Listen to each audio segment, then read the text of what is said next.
Hello and welcome back to PechPong, channel where I do match reviews, I do information videos, as well as I talk about things that I do in my game to get better that you can implement in your game to improve as well.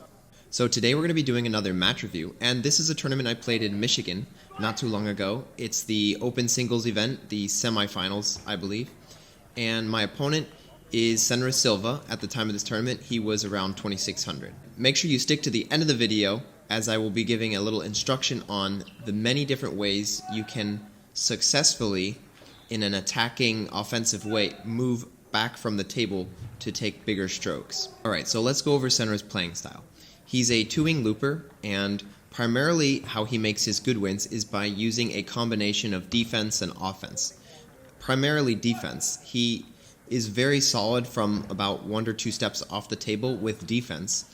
And what he looks to do is he tries to kind of wait the opponent out and make a really strong counter loop, or if the opponent gives him a weaker ball, he likes to step in and finish the ball. And this is very effective because he really doesn't miss very often. So he's able to really play a lot of long rallies and really wear out his opponents. The serves he uses are primarily top, side top, dead, and under. And he also has a hook serve that usually goes long, and it's usually somewhere in between side spin and side top, and also heavy top. My tactics for this match were to really mix up my serves, sometimes dead, long, side spin, heavy under, mixing up the placement, mainly because his playing style, he likes to play that defense. So normally he makes a nice heavy cut deep to the backhand area, and he looks to make a nice strong block on the next ball. And if I keep doing the same serves, he really can dial in that long push and make you really have to work for your opening loop, which would give him a lot more opportunity to make that counterattack.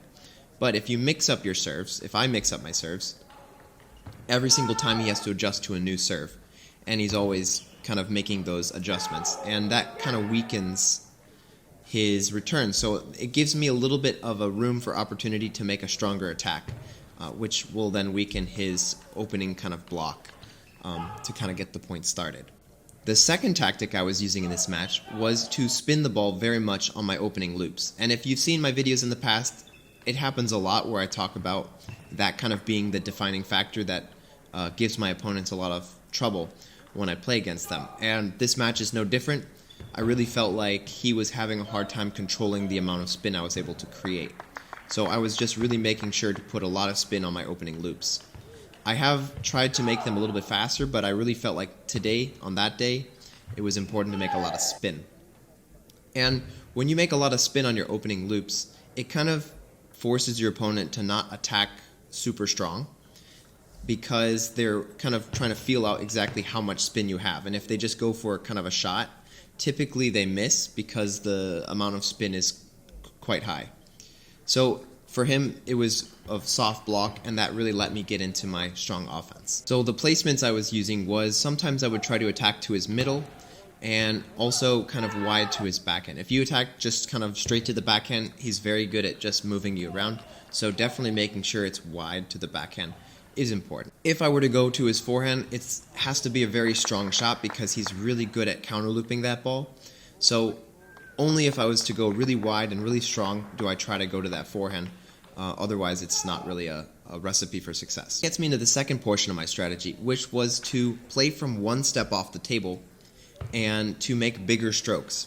And typically when I play him, usually the strategy doesn't work all that successfully because he's so strong in blocking, and it's hard to kind of put the pressure on sometimes when you're kind of far back. But on this day at this tournament, he was having a lot of trouble with the spin and the speed of the ball, and he was missing a lot. So definitely I was trying to follow where the points were, where I was winning, and just keep on doing it, even though normally it doesn't usually work out that way. So a kind of topic I want to bring up for this video is ratings. And I try my best not to look too much at ratings, and I know I titled this video Breaking 2500. But yeah, there are two kind of things that I like to really focus on when it comes to rating.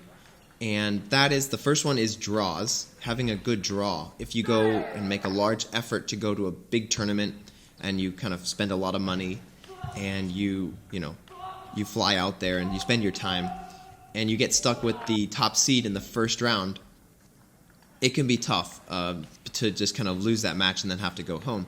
So having a high rating really lets you play a couple rounds before you have to play against the top seeds. And the second kind of focal point I really like to focus on when it comes to rating is that if you have an opponent and they look like they're, for example, 2600 when they're warming up and stuff like that, or when they're playing matches, if their rating is 2200 but they look like they're 2600, you can kind of see that there's maybe a hole in their game and kind of try to find it. And I'm kind of interested to see what you think about it. Do you think that ratings are a good thing? Do you think are a bad thing? Do you like to focus on them or not focus? Do you look at the opponent's rating before you play the match, or do you try to not look at it? So, very interesting topic. I think that I'd like to hear your feedback. So leave them out down in the comments if you want to talk about that. Alright, so welcome to the additional part, the instructional, on how to kind of build a point a little bit farther away from the table to get stronger attacks. And I did this video is kind of an addition to a previous video I've done. So if this video doesn't fill in all the gaps, maybe you should take a look at it. I have left the link in the description, and hopefully I can timestamp it so that it goes right to that section. So I've been doing a little bit of studying on how players move back from the table while staying offensive to get those larger shots in. Players like Hugo Calderano really come to mind, as he does like to build the point back to make a lot of strong attacks. And there are 4 kind of tips or 4 methods I will go over in this instructional on how you can do that. So the first one is, I've mentioned it before, is to make a really strong opening loop. Either you push your opponent's serve short and they push long and you get that opening loop, or you serve and your opponent pushes long and you get that opening loop. And as a bonus, you can kind of also do what I do and put a lot of spin on the ball, and that will also help maybe to make them a lot more passive when they're blocking. And from there you can kind of move back into a position of power because they were defensive, and that gives you a lot of time to kind of create that space. And I will show a couple different examples on the screen so you can kind of see what I'm talking about. And once you're back far from the table, you can really focus on making good placements, as if you just kind of hit to the middle of the table, sometimes it's not going to be as effective because your opponent can just stand there and block and they have a lot of time because there's more space. The second method, which is probably going to be the most common method, is to kind of build your way back from the table. And this involves having really good timing from multiple positions and also adjusting your swing length because, for example, if you're flipping the ball on your opponent's serve, the second ball you're going to move back to a medium position, and you're probably not going to be making a larger swing at that moment. You're probably still going to be making a more compact, shorter swing. And then from there, you're trying to move back into that final position where you can kind of finally take a larger swing. And like I've kind of mentioned, it's important that you're offensive when you're doing this. If your opponent ever feels like they can finish the point, then moving back is not really the idea, because then you're just giving up the table. And the third method, which is my favorite, it's probably the most fun one, and I saw Hugo do this as well as Gerasimenko, is that when the ball is served long, like your opponent serves long to your backhand, you can kind of step back while hitting the serve and create space. And this does 2 things. It lets you be offensive off their serve, because maybe they don't know where you're going to place the ball and how hard you're going to hit the ball, as well as it gives you time to move back into that position. And your opponent will probably play a kind of passive shot, and you're already in that position of power from that step off the table. And the last one I'm going to share was suggested by Chance, which is something that Darko Jorgic uses as well as Patrick Francisca. And he said that sometimes they'll make a nice long heavy cut, very difficult to loop strong, move back into a stronger position, and try and make a strong counter loop because they have that extra time and space to make that larger swing. So something that you can work on and kind of implement in your game. And with all this being said about moving back from the table, I don't think it's the holy grail of table tennis to move back and hit bigger shots.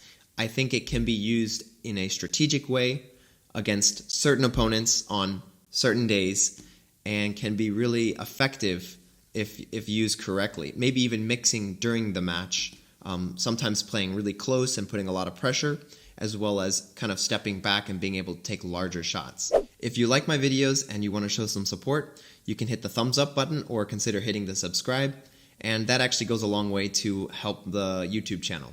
Alright, so I hope that helped, and I hope you learned something, and I will see you guys in the next video, hopefully very soon.